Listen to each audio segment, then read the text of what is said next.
basement bawah kalau nggak salah itu depan lift kalau nggak salah. Terus lari lagi ke lantai atas berapa gitu. Nah di situ ruangan kosong dan jauh dari pantauan CCTV, si ART ini dari belakang dililitin sama gorden bang, lehernya. Dililit gorden? Dililit gorden. Pas gue samperin berdua sama Aldi, itu sosok kagak ada. Hilang. Tapi yang ada Aldi lihat pas di center di paling pojok siku tembok deket pipa yang berdiri kayak yang listrik itu sosok pakai baju gaun putih, ini rambut sampai ke bawah bang. Dia posisinya berdiri aja, cuman ngadep ke kita.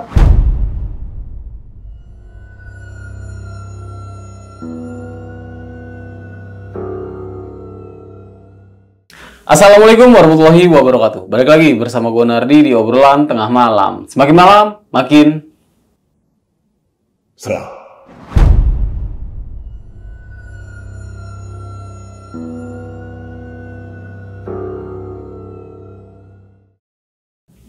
Oke nih sob, kali ini gue sudah kedatangan seorang security penjaga malam di salah satu apartemen di daerah Jakarta Selatan. Dan ia datang ke sini untuk menceritakan beberapa kejadian hingga akhirnya ada suatu kasus terungkap bahwa ada salah satu ART yang meninggal dunia akibat percintaan nih. Selama 1 tahun bekerja di sebuah apartemen di Jakarta, Pak Slamet seorang satpam menyimpan kisah yang tidak menyenangkan baginya. Sebuah peristiwa di masa lalu membuat apartemen tempatnya bekerja kini terasa begitu menyeramkan. Terlebih lagi, rasa mencekam itu semakin terasa setiap kali Pak Slamet mendapat giliran jaga malam. Arwah penasaran seorang perempuan dikabarkan kerap menghantui bangunan apartemen tersebut. Ia meninggal secara tragis dan tidak wajar dalam keadaan tengah mengandung sang jabang bayi. Lantas, apa sebenarnya yang terjadi di tempat itu? Dan seseram apa kisah yang sering dialami oleh Pak Slamet setiap kali ia berjaga malam? Penasaran dengan ceritanya seperti apa? Langsung aja kita sapa. Selamat malam, Bang Kancil. Malam bang. Apa kabar, Bang? Baik, alhamdulillah. Alhamdulillah, Bang. Ini kan cerita tentang security nih, Bang. Iya siap. Ini pertama kali Bang Kancil masuk menjadi security, bekerja sebagai security. Awalnya dan pertama kali itu saya jadi security dari sebuah yayasan. Oke, di salah satu apartemen Bang Kancil ini berjaga nih, Bang. Iya, pas jaganya kita dapat inian jaga di apartemen. Nah, ini di sekitaran Jakarta nih, Bang ya? Iya, kisaran Jakarta. Oke. Bang, ini wah kacau juga sih, Bang. Ini masalah percintaan, Bang. Ya awalnya saling kenal, ngobrol, tegur sapa, dan ternyata ada main hati. Iya, benih cinta yang Betul. tumbuh ya. Betul. Dan hingga akhirnya malapetaka menjadi pembunuhan nih, Bang. Ya. Jadi mengakibatkan meninggal dunianya si ART ini. Oke. Dan nggak di situ aja, Bang Kancil juga sempat beberapa kali diteror sama teman-temannya hingga akhirnya Bang Kancil ini satu tim ini keluar semuanya, Bang. Ya keluar sih nggak serentak gitu. Jadi kita ya pamit aja gitu mau pulang gitu alasan. Cuman udah nggak balik-balik lagi. Ternyata teman-teman ngerasa kali kalau kita udah nggak di situ. Akhirnya pada ikut-ikutan.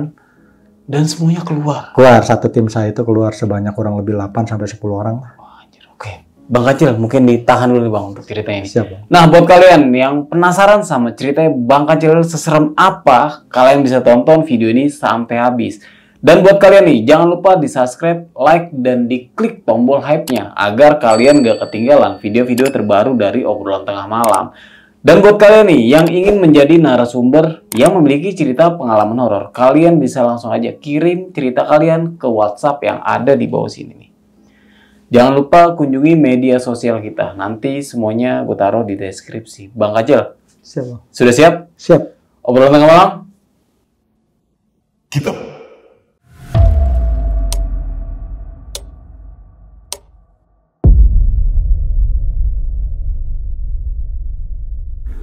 Ya, jadi pada intinya dulu lagi pusing-pusingin nyari kerjaan nih, Bang. Nah, saat itu kebetulan ada temen nih ngajak, temen biasa main sehari-hari gitu kan, di tongkrongan.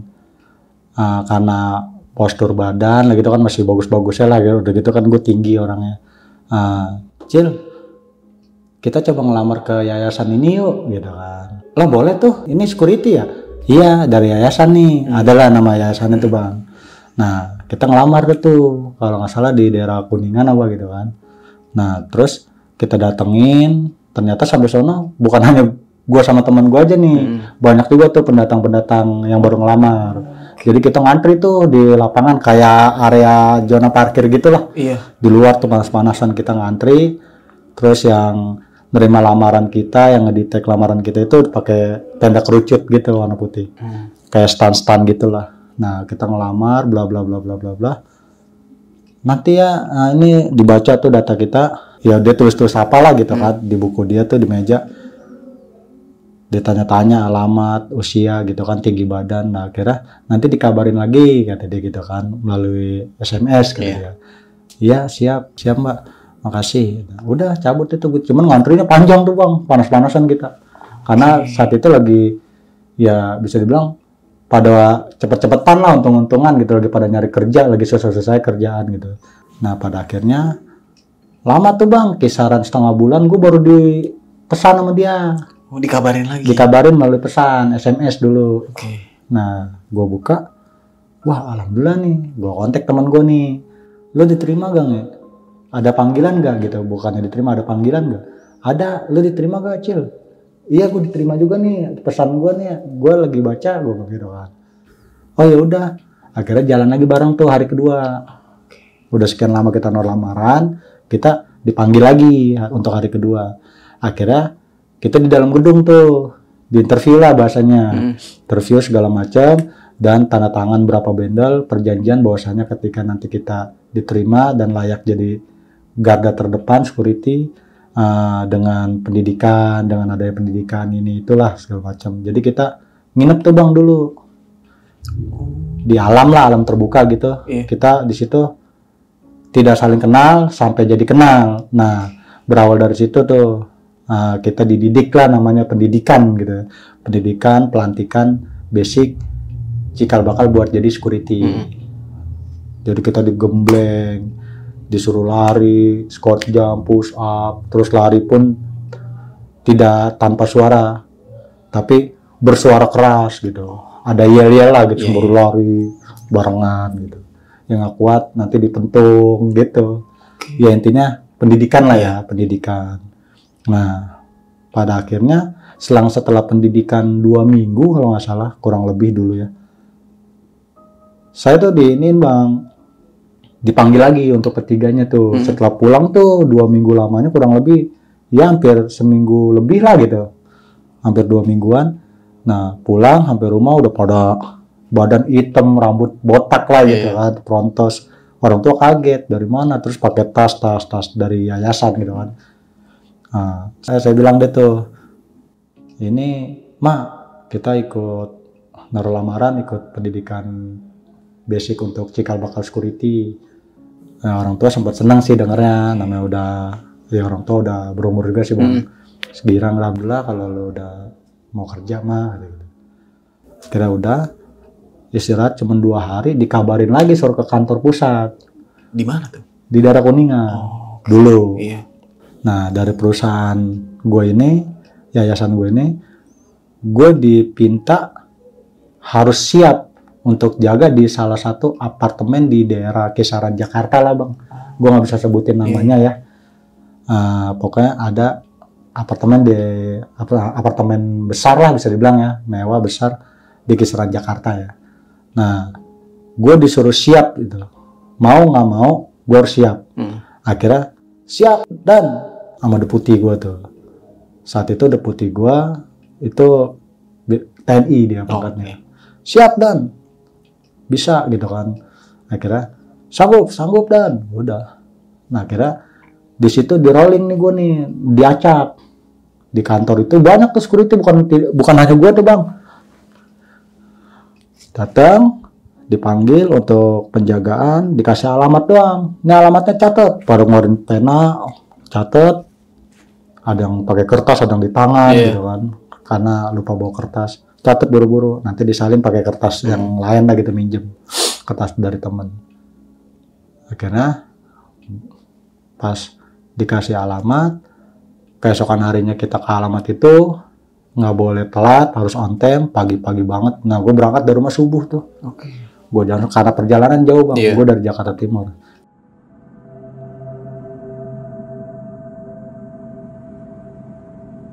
Begitu sampai lokasi sempat nyasar juga. Gue telat tuh, suruh push up. Push up, cuman nggak push up biasa. Tangan kita harus ngepel di aspal. Di lahan parkir itu, di aspal. Push up gitu, pada merah sih tangan.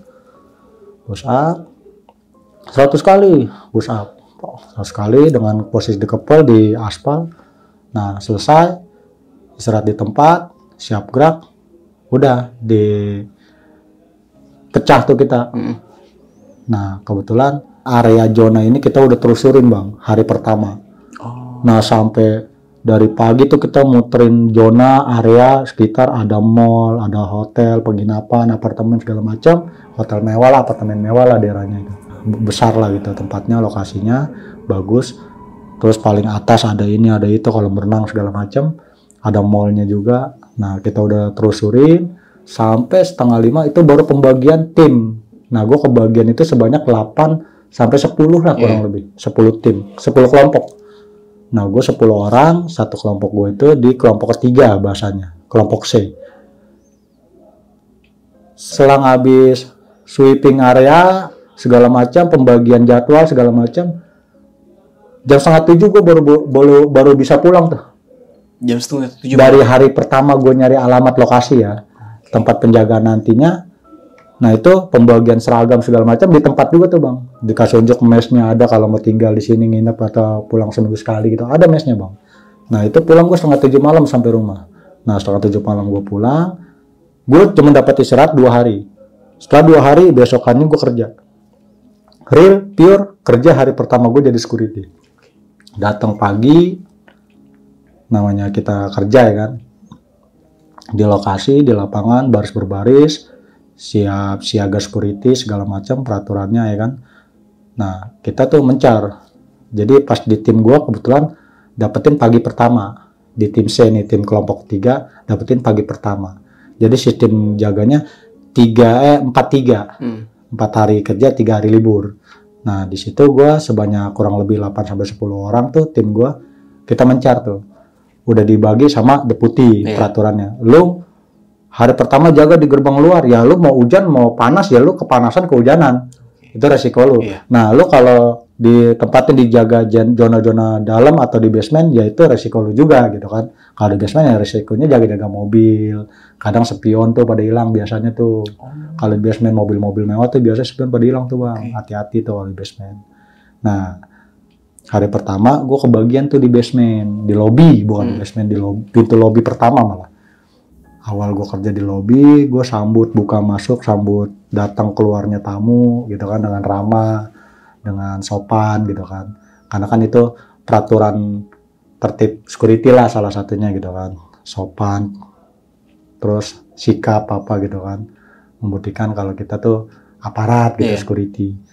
Itu buka pintu, tutup pintu, keluar masuk orang tuh dari lobby.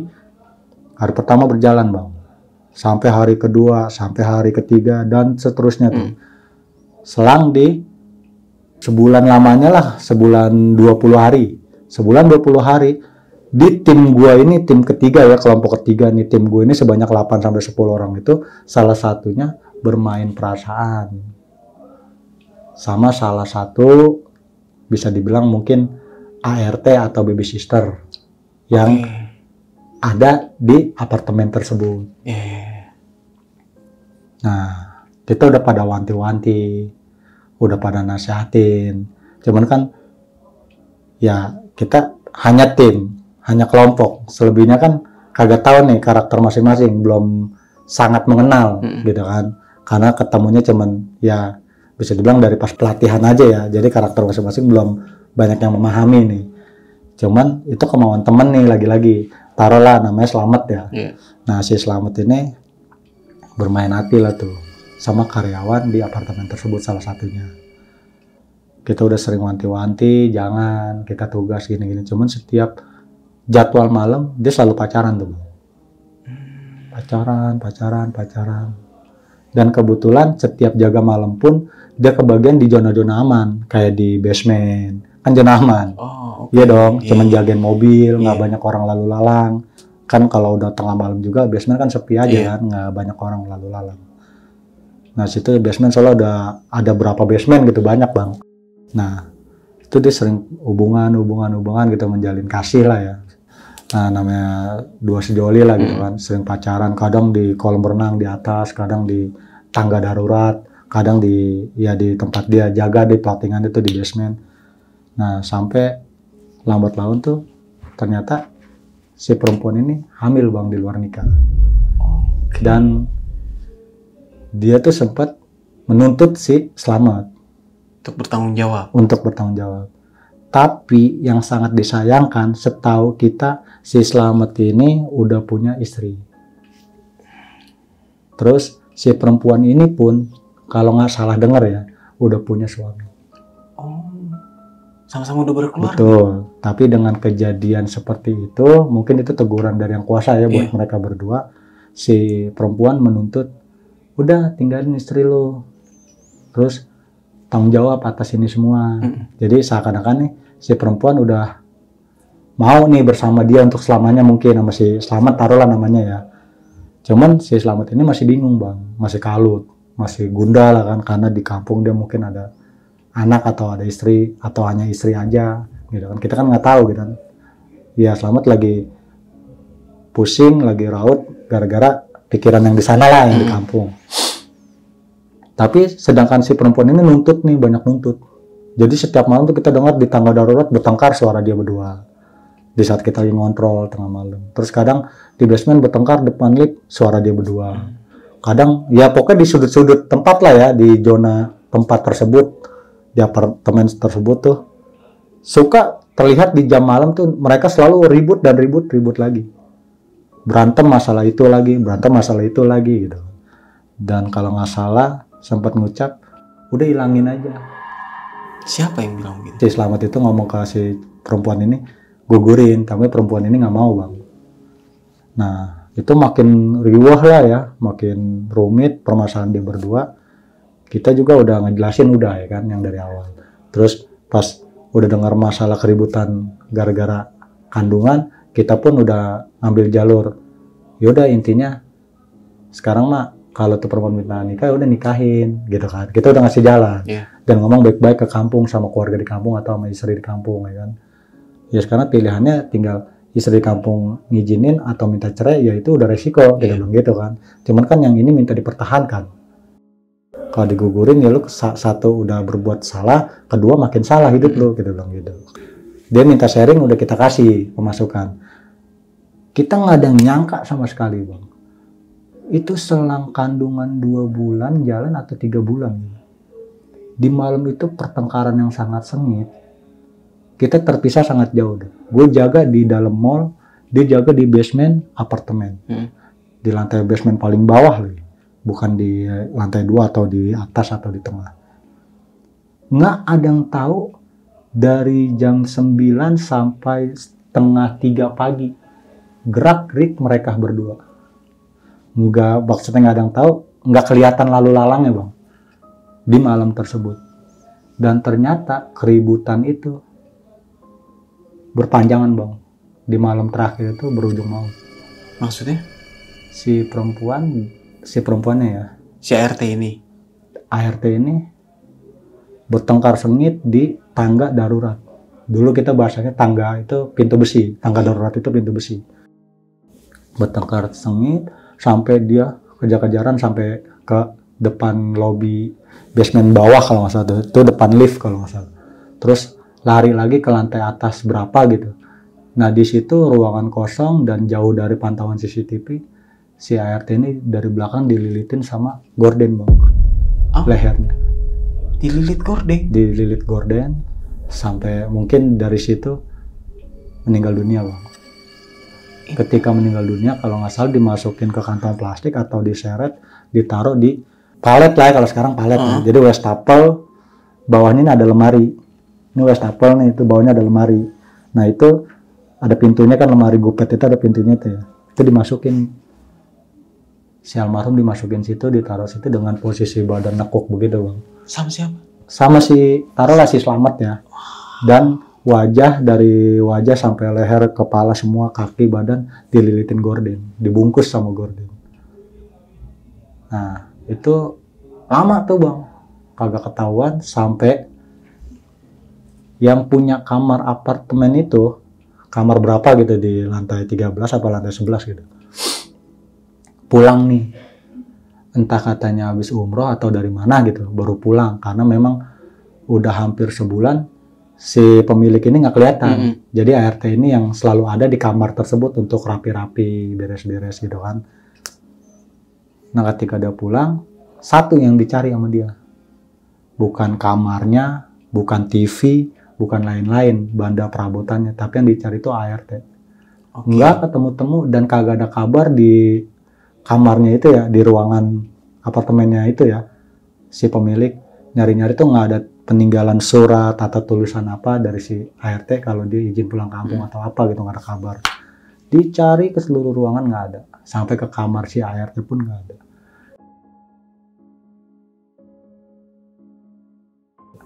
Itu selang waktu seminggu kurang lebih lamanya ya, gue nggak paham banget tuh, kebongkar lah tuh. Kebongkarnya gimana tuh? Karena ya mungkin namanya sosok ya di dalam selama itu ya, nggak ada ventilasi apa, bau-bau menyengat gimana mungkin di hidung pemilik nih, pemilik apartemen itu. Pas diperiksa isinya ya si ART. Mayat? Iya udah meninggal dunia. Di kantong plastik?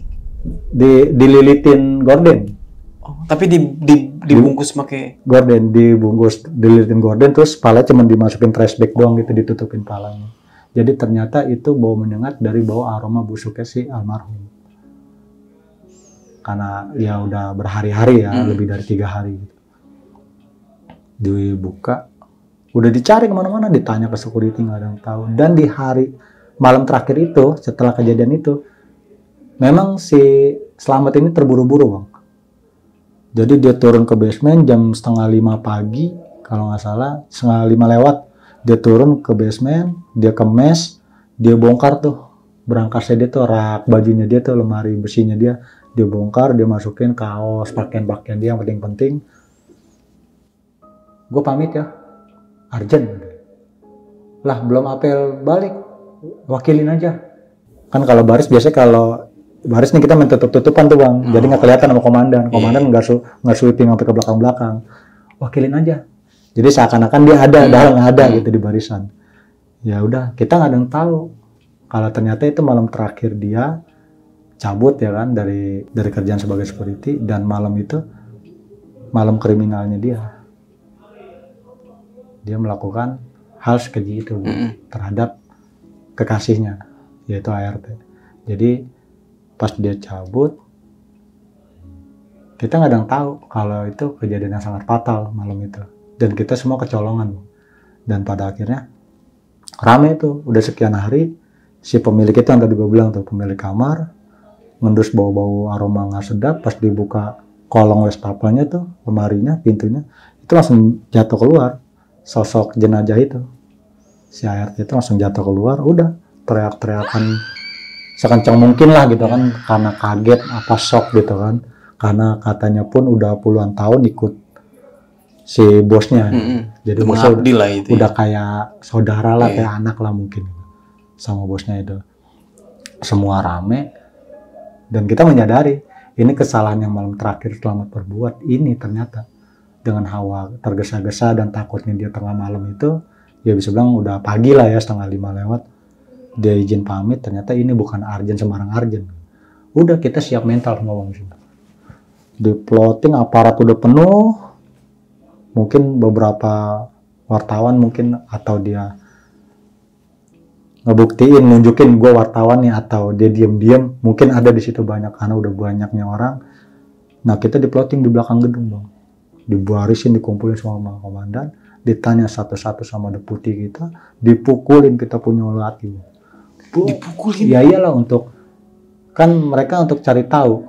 Oh siapa pelakunya? Satu, kedua pas dia udah tahu, timnya kan yang terutama kelompok tim yang dibejek sama komandan yang disikat. Karena apa? Kita kelompoknya kenapa kita kecolongan satu. Kita kelompoknya kenapa kita lengah, dan kalau bahasa komandan dibiarkan dengan adanya hal seperti itu. Itu kan udah keluar jalur dari peraturan jaga gitu kan. Cuman kan balik lagi itu kan perasaan orang ya kan. Kalau dia bermain hati ya masa kita larang, yang ada kita ribut.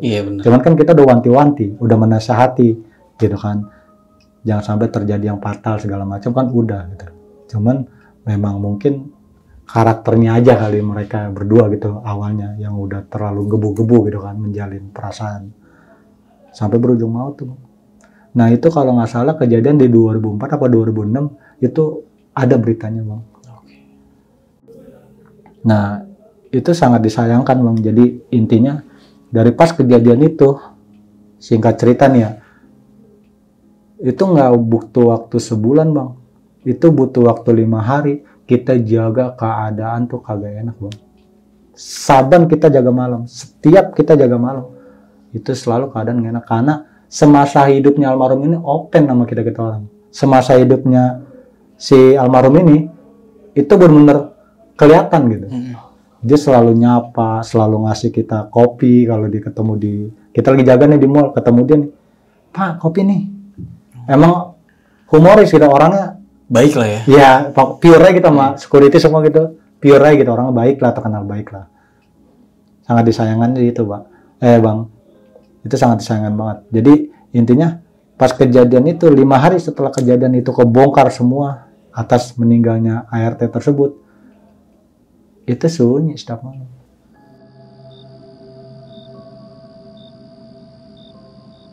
Jadi, gue pernah jaga ditempatin di mana tempat si Selamat jaga. Jadi di basement itu gue diparkirkan mobil mewah nih Bang. Mobil-mobil lah gitu ya. Parkir mobil-mobil. Itu masih kondusif, gue jaga berdua sama Aldi. Gue jaga sama Aldi, jadi di basement itu, kita di basement nih. Nah itu ada pintu kaca, kita buka pintu kaca itu ada meja resepsionis. Nah kita jaga di meja resepsionis itu. Cuman kalau malam di situ kita nyantai-nyantai aja, yang penting kelihatan CCTV di meja resepsionis ada security 2 gitu. Lagi enak-enak jaga. Ceritanya temen gue si Aldi angkat suara nih di meja resepsionis. Pak Kancil, ente dulu apa Ane dulu nih yang syuting? Ngapa nggak berdua aja sih di? Hawanya nggak enak banget ini malam. Kita bilang gitu kan, anginnya gak enak banget ini. Ente masuk angin kali Bang, kata dia gitu kan. Ente kan lagi jaga 24, iya sih. Ya udah, gue dulu dah. Nggak tahu gue yang halu awalnya ya. Gue syuting tuh Bang, sampai ke ujung-ujung rolong basement yang paling gelap, yang paling pojok, karena gue takutin lagi-lagi, terutama ini mah ya dalam keadaan kita jadi security malam gitu ya. Ya kendaraan yang kita awasin. Iya. Itu yang terutama tuh yang kita pantau itu. Sejauh itu ya kayak bahasanya setan apa amit-amit cabang bayi dah ya. Cuman yang paling pertama kali ya yang kita pantau itu yang kita harus jaga. Nah pada intinya tuh saat kejadian itu Bang, gue terusurin sampai ke ujung. Gue senter tuh pakai senteran gede tuh. Tuh kayak tetesan-tetesan air dari pipa-pipa di basement tuh. Karena ternyata di luar tuh hujan sangat deras Bang. Pantesan angin yang enak gitu di basement. Gue center, itu tetesan air dari pipa-pipa gede tuh di basement. Sampai ke ujung, itu gue ngeliat cewek jongkok madep ke sono lagi mainan genangan air tuh yang netes dari atas pipa. Orangnya putih, bersih, dikuncir, ditekuk gitu, rambutnya dijepit pakai kunciran gini doang. Itu lagi mainin. Nah itu yang gue lihat tampak belakangnya dia lagi jongkok pakai daster warna biru, itu gue ngerasa si almarhum. Nah dari situ, astagfirullahaladzim, gue balik kanan deh tuh, ngambil angka 1000. Pas sampai di pintu basement, di lobby, gue dorong tuh. Lo ngapa Bang, ngos-ngosan gitu? Capek lo masuk angin ya? Muntah kalau mau muntah kan? Ditaruh di ini apa gue yang salah? Apa emang bener? Yuk berdua. Pas gue samperin berdua sama Aldi, itu sosok kagak ada. Tapi yang ada Aldi lihat pas di center, di paling pojok siku tembok, deket pipa yang berdiri kayak Iya. tiang listrik itu sosok pakai baju gaun putih, ini rambut sampai ke bawah bang, dia posisinya berdiri aja, cuman ngadep ke kita. Bang, gua di samping lu di, gua, ngapa di? Lu lihat gue nih di center sama dia, tapi gua nggak ngeliat. Awalnya, pas di center sama dia, nih lu lihat nih gue centerin, itu bener-bener sosok pakai baju putih panjang gitu ya. Ini rambut ke mukanya sampai ke bawah. Di center, soalnya center security kita tuh gede bang, gede lah center kita yang dipencet gitu kan, yang ditenteng. Pas di center, tuh, itu baru kelihatan sosok tersebut adanya tuh di pojokan. Kagak pakai lama, gua rangkul, lu lari, gua tonjokin. Soalnya gua juga takut, lu lari, gua tonjokin. Itu cepet-cepetan ngelangkah, masih gandengannya gua pegang lehernya si Aldi, sampai kita keluar dari basement. Kita naik ke atas tuh. Karena basement kita di bawah, jadi mobil kalau dari basement bawah tuh keluar kan nanjak. Gua nanjak gitu. Jalan kan nanjak pegel banget itu, tanjakan mobil itu. Keluar, itu ketemu udara kita. Ternyata di luar tuh hujan. Gua lari, gua melipir ke warung, gua ceritain apa adanya sama teman-teman lagi pada ngopi di warung. Lagi rame di situ. Lagi rame, ada 4 orang security di situ. Lalu nggak ada yang jaga. Lalu kenapa ngosan bodo amali, bang? Sini ngopi dulu bang. Gua minum aja, minum. Gua minum aqua tuh. Aqua botol. Tadi awalnya gue pikir gue salah. Gue ngelihat sosok seperti almarhum. Ternyata almarhum nampakin diri pakai jubah putih, rambutnya panjang banget. Kagak kelihatan muka, tapi gue yakin itu almarhum. Nah dari situ tuh teman-teman inisiatif yang di warung tuh. Udahlah bang, gini aja. Besok pagi ngomong aja sama Danro, sama Deputi. Gimana caranya biar nggak ada salah paham. Bikinnya selamatan di mes. Soalnya kan mes kita nih di lobby bawah tuh, di basement bawah, ada depan sama musola. Jadi kayak supir-supir pribadi ngantar-ngantar bos apa gitu kan jemput, itu suka istirahat situ atau sholat di situ kalau zuhur atau asar, maghrib gitu, isya. Oh ya udah gitu aja ya, gue bilang. Ya udah gitu aja. Oke deh Bud, thank you saran lo, tapi lo pada bantu ngomong ya. Gue lagi ngobrol begitu, ada Pendi anak Manggarai apa anak Cijantung lari bang dari dalam mall, Lari. hujan-hujanan, tolong udah. Itu HT sampai jatuh di pundak dia tuh naruh HT tuh, karena baju security gue safari lah saat itu ya. Iya. Ini ada kancingnya di sini bang, Iya. itu disangkutin sampai jatuh, basah, hancur tuh HT udah nggak bisa digunain.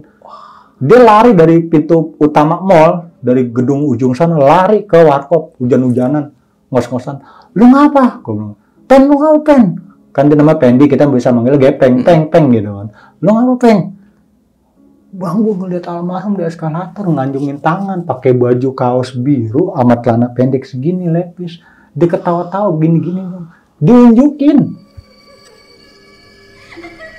Itu semua badan selain latih sama hujan, menggigil, dia pucat mukanya bang si Pendi.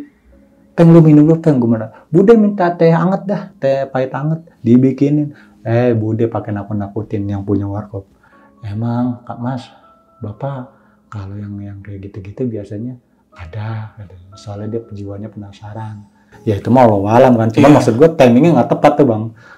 Hujan-hujan, tengah malam itu 1:30 di warkop ya kan. Gue lagi habis cerita begitu, disaranin sama temen si Budi tuh bilang katanya izinnya besok pagi pas baris-berbaris tuh tukeran sip. Bilang sama Deputi untuk ngadain tahlilan segala macam, biar selamatan buat syukuran buat si almarhum gitu kan, biar tenang. Itu si Gepeng lari, si Pepen tuh lari dari mall, tolong, sampai hatinya tuh ngawur bang, udah kena hujan, genangan air, udah pasti kagak bisa kan, udah bener hancur tuh hati tuh hancur, dia lari, ngos-ngosan lepek ya kan, lu kenapa udah minum lu, gue pesenin teh tawar, tinggal tuh dia ngomong gitu. Gua ngelihat almarhum naik eskalator, nengok ke gua, abang, gimana kalau lu jadi gua? Gua nggak mau jaga di situ, tukerannya malam ini gua mau di depan, nggak apa-apa gua kehujanan, tuh kata dia tuh, kata Gepeng. Sampai segitunya. Nah akhirnya si Gepeng ini pas pagi tiba, kita baris-berbaris tukeran sip ya kan, penggantian sip sama tim yang satu si pagi, udah dia ngundurin diri langsung. Hah? Ngundurin diri. Maksudnya Keluar. Dia paling emang badannya bagus. Orangnya gede, tinggi lah gitu. Bagus, orang masih muda.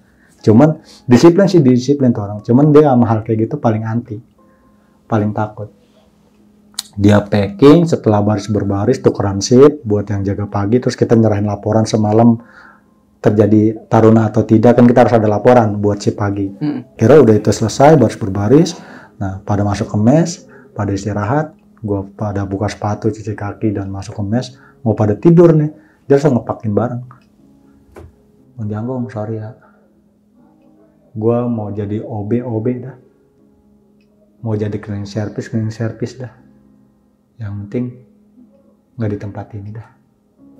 Capek bang kerja kayak gini dengan rasa hawa takut yang mendalam.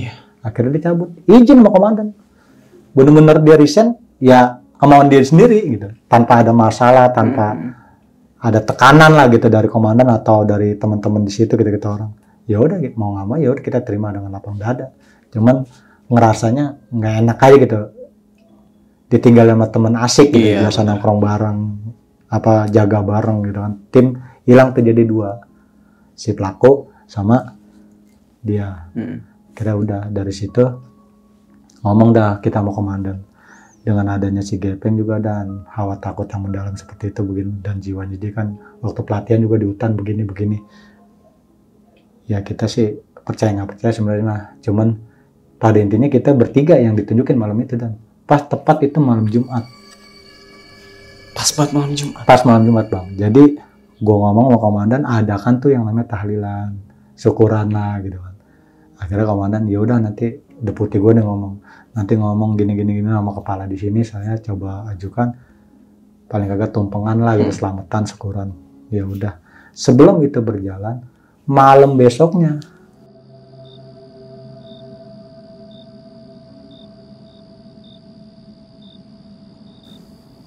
itu dari tim kedua yang jaga.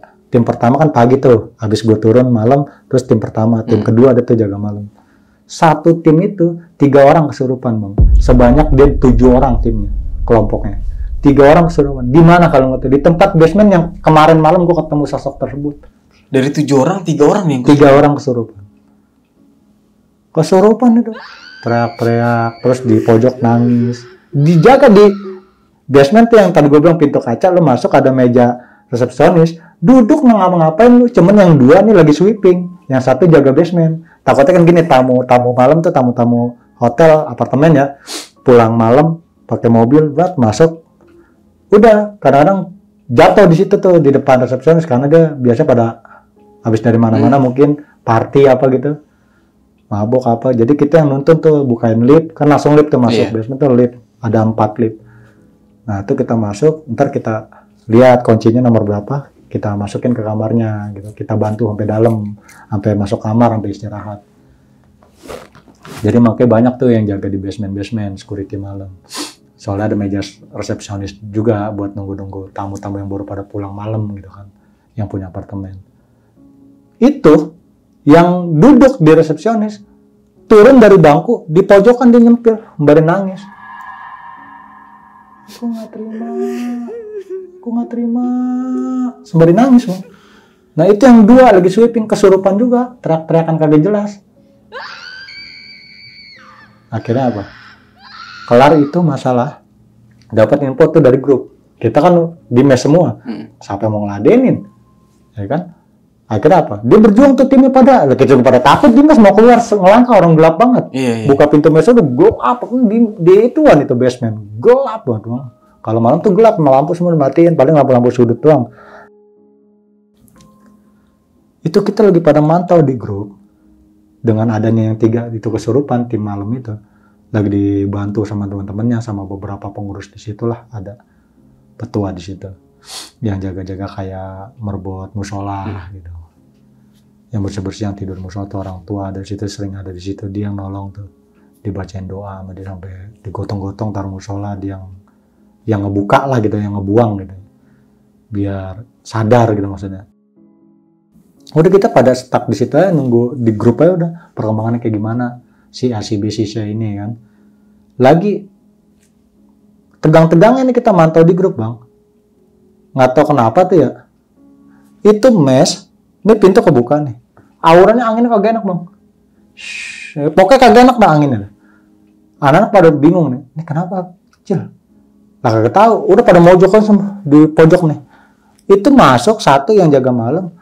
Kenapa pintu lu buka bang? Kagak pada ada nyamuk apa lu? Di mes. Bang tutupin bang, gue bilang ditutup kan sama dia. Itu habis ditutup, di jalan tuh. Pengurus musal, kan depan mes nih. Pengurus musal itu ngomong, jangan ke situ lagi. Emang kenapa? Ya coba aja kalau ke situ lagi. Ternyata dari 7 yang jaga malam 7 orang nih. Kan gotong 3 orang. Yang kesurupan nih, gotong yang kesurupan 3 orang nih. Sisa nih 1 lagi ada di sono. Katanya lagi ngambil senter, ngambil apa gitu. Di meja resepsionis basement yang bawah. Itu lift 4. Dari pojok, tengah, sampai seterusnya nih. Buka bareng, tutup bareng. Tring. Kebuka kanan kiri tuh. Lift kanan kiri tuh kebuka di lorong itu. Tapi nggak ada yang keluar dari lift, terus ketutup lagi. Kebuka, ketutup, buka, tutup. Begitu aja kan. Sampai akhirnya tuh, dari tim yang jaga malam 7 orang itu, tim kedua, 1 orang tuh dari masjid itu ngambil senter apa kagak jadi, balik lagi. Sama HP-nya apa ada di situ gitu di meja, nggak jadi. Lari ke musola mas-masan, gue ngeliat ini nih mas, dia kan orang Jawa tuh. Mas aku ngeliat ini, karena badannya bagus juga tuh orang. Kita dengerin aja di pintu mes begini, orang dia pada ngobrol di luar kan gemah kalau di ituan di basement. Gimana besok kita? Gue bilang gitu sama anak. Itu udah banyak yang kagak semenggak kerja di situ. Nah, habis dari kejadian almarhum meninggal tuh, selang seminggu 2 minggu itu banyak banget kejadian-kejadian kayak seakan-akannya mungkin kali ya, kita mah kan namanya orang awam ya, tahunya cuman ya dunia nyata aja dan kita mah hanya pekerja sih kan, pencari nafkah. Jadi intinya mungkin minta ditahlilin apa gimana di tempat kejadian, mungkin itu. Dan dia kan sering bertengkar tuh di tangga lobi. Itu di tangga lobi kalau malam kan dimatiin tuh di situ tuh, cuman ada sudut-sudutnya bukan lampu-lampu tembak kecil gitu. Itu pun nggak terlalu silau. Itu tangga lobi. Dia tuh duduk di anak tangga tuh bang, duduk begini tuh. Tapi nggak nampakin mukanya, duduk begini ya. Itu yang ngeliat udah mana orang yang gendut, security pagi pas giran di shift malam. Buka itu pintu, ngecek itu buat nyenter-nyenter setiap tangga itu. Kan kita buka pintu kayak pintu besi lah gitu. Kita buka, kita senter, nggak ada orang. Ntar di atas begitu lagi, di atas lagi begitu lagi, di bawah begitu lagi gitu. Buka pintu senter, aman gitu. Ntar laporan gitu. Apa dipoto, ntar laporan di grup gitu kan. Itu pas dia buka pintu besi tersebut nih, yang mana pintu itu di lantai itu tempat pintu besi itu kan pas dibuka langsung tangga darurat nih. Itu lantai dan tangga tempat dia berdua biasa debat, biasa bertengkar di situ. Itu posisi sosoknya beginian nih bang, di tangga. Di anak tangga itu guntukan anak tangga, dia begini aja. Itu mana yang lagi ngontrol orangnya gendut. Itu di situ tuh dia sampai pingsan, jatuh ke bawah. Pas buka pintu dia senter langsung ngeliat sosok, udah jatuh. Itu ketemunya pas udah kisaran 1,5 jam. Baru ketemu karena apa? Dia di kontak-kontak di HT-nya dipegang begini tangan. Saya di kiri, tangan kanan megang senter. Udah HT bunyi dia mah lagi pingsan. Pas ketemu pas dikontrol sama timnya tuh 3 orang. Lah dia udah ngeletak, udah pingsan. Pas digotong, dibawa ditandu, karena dia gemuk kan, dia temennya tuh 3 orang itu nggak kuat gotong-gotongnya, jadi ditandu sembari jalan dia udah agak sadar tapi lemes gitu kan. Itu pas dibawa lagi ke mes, ke depan mes tuh ke musola, ya itu pernyataannya, sosok itu benar-benar nampakin, ngasih wujudnya. Kalau ya mungkin kalau bisa dibilang ya dia minta dinetralin atau gimana kali, karena memang kan dari awal kejadiannya memang mungkin ada rasa nggak ikhlas apa gimana gitu kan, karena kan mungkin dia juga pun punya tuntutan yang sangat berat dalam hidupnya saat dia hidup ya kan. Jadi itu aja sih bang dari cerita gue, pengalaman awal mula gue di security. Nah awal mula gue di security pas kejadian tersebut, disitulah sertifikat gue nggak turun karena gue tinggal cabut juga. Pada akhirnya cabut juga karena gue nggak mau terlalu lama dan apa sih ini semua gitu kan, kok jadi kayak begini, kerja jadi ngerasa nggak nyaman gitu, jadi banyak banget tekanan, terus takut lah apalah, dan udahlah akhirnya paksain gue cabut. Nggak lama juga teman pada kontak-kontak, ternyata sebagian pada cabut semua dari tim gue itu, ya hampir semua kagak ada, jadi bikin plottingan baru katanya Danro. bikin sistem baru gitu. Berarti semuanya pada cabut, pada keluar, Bang. Itu kita semua ya dulu yang ngerasa masih gagah, masih muda ya kan, masih sehat. Ya udah ntar kerjaan dapat lagi. Cuman sekarang baru mikir ruginya sih sekarang gitu. Karena ternyata kita dulu pelatihan itu ya sangat penting dengan adanya sertifikat. Iya benar. Jadi kan kalau di satu yayasan begini Bang. Kita jebolan yayasan security nih, pendidikan kita ikut segala macam. Nanti begitu penempatan itu ada surat perjanjian di atas materai hitam di atas putih sama ketua PT nih, terus sama komandan kita dari seragam, sesetel, alatnya apa nih, alat setrum apa segala macam, pegangan kita sampai yang namanya kita ada kontrak dari yayasan tersebut, dari sebuah yayasan bukan nama komandannya. Iya. Jadi dalam per 3 bulan atau berapa bulan lamanya gitu, itu potong gaji. Taruhlah mungkin apa setahun lah paling lama. Potong gaji. Memang gaji kita gede, cuma potong gaji. Iya. Sebulan misalkan 1 juta apa 500 potongin. Itu buat nanti yayasan ya. Buat yayasan dan sertifikat keluar. Peribahasa nembus. Iya. Nembus ijazah sama bayar seragam yang kita pakai, alat-alat yang kita pakai. HT segala macam itu kan milik pribadi jadinya. Ya intinya itu aja sih Bang, dari sisi itu awal mula gue dapat pengalaman soal security dan sampai sejauh ini makanya masih nikmatin dunia security walaupun jaga malam, jaga pagi ya, walaupun capek ya intinya ya kita kerja lah gitu. Bersyukur lah. Iya kita syukurin kita Bang Acil. Oke nih Bang Acil, Bang ini kan pembunuhan ya dan ini sebenarnya masalah cinta ya Bang. Iya. Nah si Slamet ini yang ketika kabur itu ketangkep nggak sih Bang? Nah itu singkat cerita pas kita udah nggak ada ya beberapa bukan kita sih ya, gua dan teman-teman nih yang lain di belakang gua ikut-ikut mengundurkan diri karena adanya hal seperti itu. Berawalnya itu selang seminggu atau berapa hari gitu si pelaku ini ketangkap di kampungnya sendiri Bang. Di mana sih kamu? Daerah Jawa? Nggak tahu juga ada apa. Kayaknya bukan deh, kayaknya dia kayak orang-orang seberang gitu Bang, kayak orang luar. Oh, oke. Maksudnya kayak orang Sumatera atau Kalimantan atau Bali atau mana gitu. Betul. Semacam orang gitu apa? Lampung apa mana gitu dia. Cuman saat kejadian dalam tahap pencarian langsung gerak cepat dari pihak yang berwenang ya, yang berwajib. Dalam waktu dekat lah, dalam waktu singkat nggak lama, seminggu atau berapa hari, pelaku ketangkap di kediamannya sendiri. Nah, ketika si majikannya atau bosnya nih ya, bosnya si ART ini pulang dari misalnya dari jalan-jalan lah atau haji ya yang tadi Bang Kancil ini jelasin, itu kan dia mencari si pembantunya ini, bukan hartanya dan segala macam, ingin menanyakan bahwa kabarnya mungkin ya, dan ternyata itu nggak ada. Nah, ketika si bosnya ini menemukan ternyata si korbannya ini di mana sih Bang aslinya itu? Ya jadi adanya di dapur apartemen itu. Di apartemennya malah? Iya, di dapur apartemen setelah dia tengkar dari tangga yang biasa dia debat lah, gitu biasa dia pacaran atau nongkrong berantem di situ juga. Nah itu sampai berujung tuh ke lantai berapa awalnya, langsung ke apartemen tuh dimasukin udah dalam kondisi udah tidak sadar kan? Meninggal dunia. Iya, itu dengan cara dililit lehernya pakai gorden. Berarti si Slamet ini keluarnya dari pintu darurat ya Bang ya? Pintu besi itu yang lu bilang ya? Oh berarti kamarnya apartemen kamarnya si bos ini berarti nggak jauh dari pintu darurat Bang? Nggak jauh. Setiap jalur apartemen itu nggak jauh sih dari pintu darurat. Setiap jalur-jalur apartemen itu ya, kamar-kamar itu yang maksud saya. Kayak di lantai berapa, apartemen lantai berapa itu dekat dari tangga darurat. Oke. Nah itu ketika dia tahu bahwa ART itu ketika dibuka dengan keadaan meninggal itu satu apartemen tuh geger Bang. Gegernya gimana tuh? Ya karena kan si yang punya tempat pun kan ngejerit seadanya lah gitu kan, nggak ya maksudnya bukan dibuat-buat gitu, memang dia kaget, shock dan kok bisa kayak begini gitu, udah ya kasar udah meninggal dunia. Tapi sempat pingsan nggak sih bosnya ketika ngeliat jenazah? Si istrinya sempat pingsan. Nah, cuman kan di situ langsung dilingkarin Bang, langsung banyak orang-orang inti di situ. Kayak security kita orang dan komandan serta yang lain-lain dari pengurus pihak-pihak apartemen, pihak-pihak hotel. Nah, Singkat cerita juga pun si pelaku ini setelah ketangkap kalau nggak salah hukumannya itu 15 apa 16 tahun penjara gitu. Soalnya itu ada sih di berita linknya kalau nggak salah.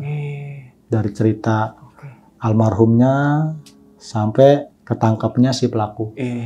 Nah, ketika Bang Kacil sama rekan-rekannya pas di hari pertama itu diteror nih ya, setelah 5 hari si almarhum ini meninggal, itu kan sempat diteror ya Bang Kacil sama teman-temannya nih. Iya. Nah, itu kan teman-teman Bang Kacil sama Bang Kacil ini apa ya, bisa dibilang ngasih solusi lah.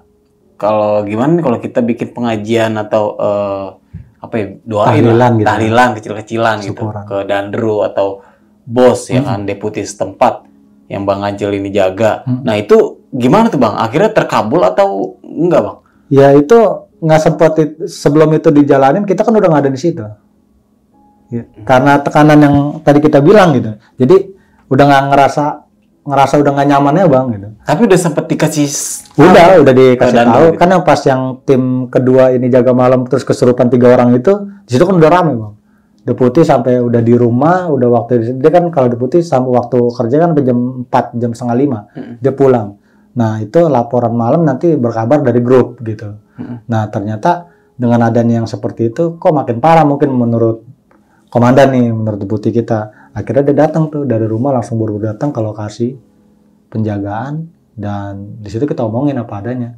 Coba adakan tahlilan atau syukuran gini, doa bersama untuk almarhum gitu kan, biar almarhum tuh enggak ini aja gitu, enggak selalu lalu lalang aja gitu kan, seperti biasa gitu. Jadi emang sehari-harinya dia begitu gitu Bang, kayak kita nih kenal pas kita jaga awalnya sampai kita kan kerja di situ kan, jadi karyawan security situ.